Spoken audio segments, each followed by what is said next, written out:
E aí pessoal, tudo bem com vocês? Aula de teatro via EAD. Será que vai dar certo? Acho que sim. Bem, na minha matéria, dessa vez, infelizmente, teremos que ter mais aulas teóricas, mas eu prometo que teremos dinâmicas à distância. Eu espero que dê certo.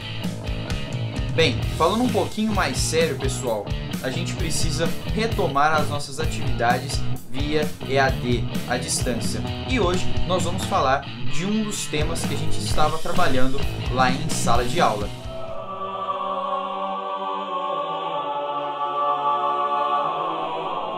Adeus, era medieval. Até a próxima.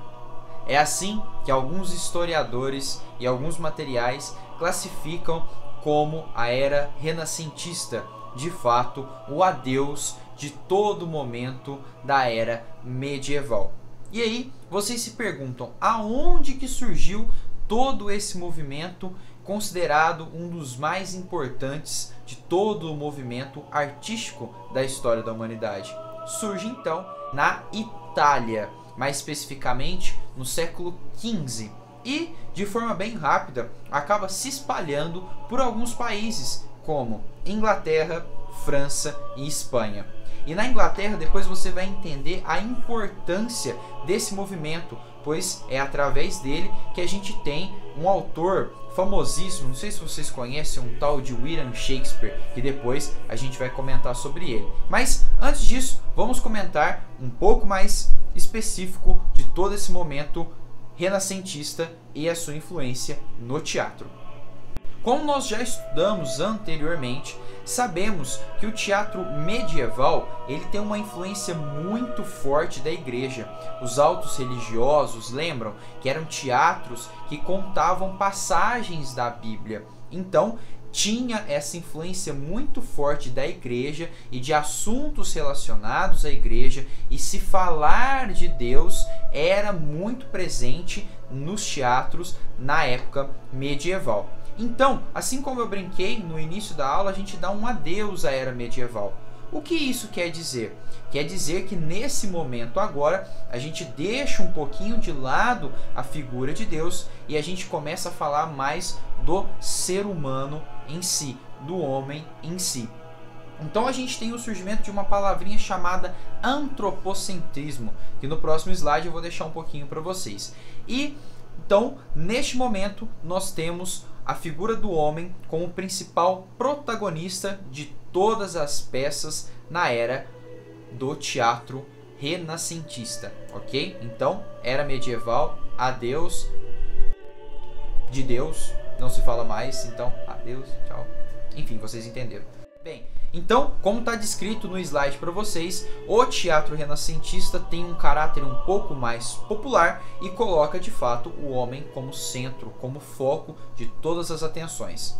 Falando sobre isso, temos então um pouco sobre antropocentrismo. Eu não vou gastar o tempo falando sobre isso, então quem tiver a curiosidade, eu super deixo aí para vocês a dica para pausar o vídeo e verificar o que é de fato o antropocentrismo dentro desse contexto renascentista. Então eu vou até esperar um pouquinho para vocês pausarem o vídeo e ler um pouquinho sobre isso.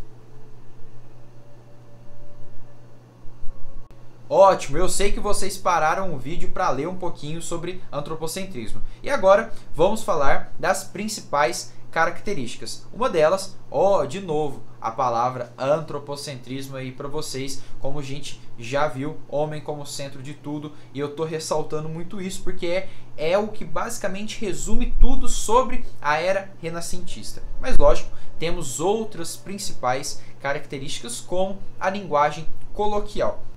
Se a gente for parar para pensar o que é uma linguagem coloquial, é aquela linguagem mais simples, aquela linguagem mais popular.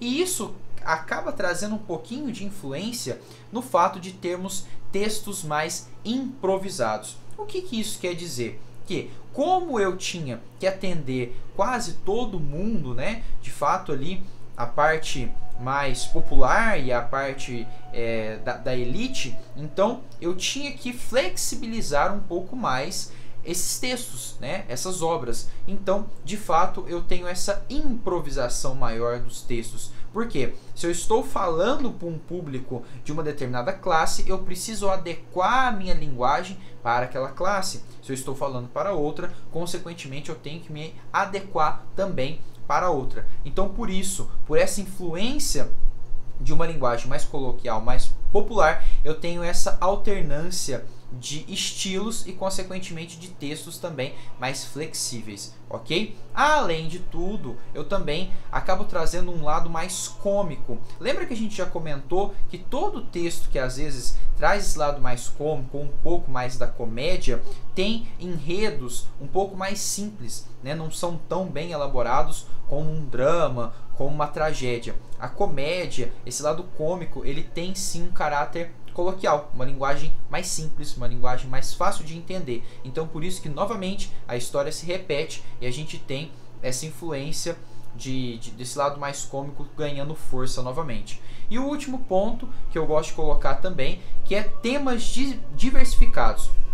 Como a gente está falando do ser humano, nós estamos falando de sentimentos, nós estamos falando de histórias, nós estamos falando de aventuras. Então, de fato, a gente começa a ter um leque maior de temas nesse período também, porque a gente deixa de lado de falar só passagem bíblica, só sobre Deus. A gente começa a falar do ser humano, e o ser humano tem muita coisa para oferecer, assim como eu já comentei, sentimentos, histórias, aventuras, e é aí então que de fato a gente começa a entrar numa das principais obras, assim como eu comentei, por exemplo, William Shakespeare. Então, percebe que logo a gente lembra, por exemplo, de Romeu e Julieta, onde a gente está falando de sentimentos, a gente está falando de Hamlet, que também vai falar dessa questão de sentimentos, do próprio eu conversando com eu mesmo, ou os meus demônios, ou as minhas loucuras, né? Então, de fato, a gente tem esse lado um pouco mais diversificado de assuntos.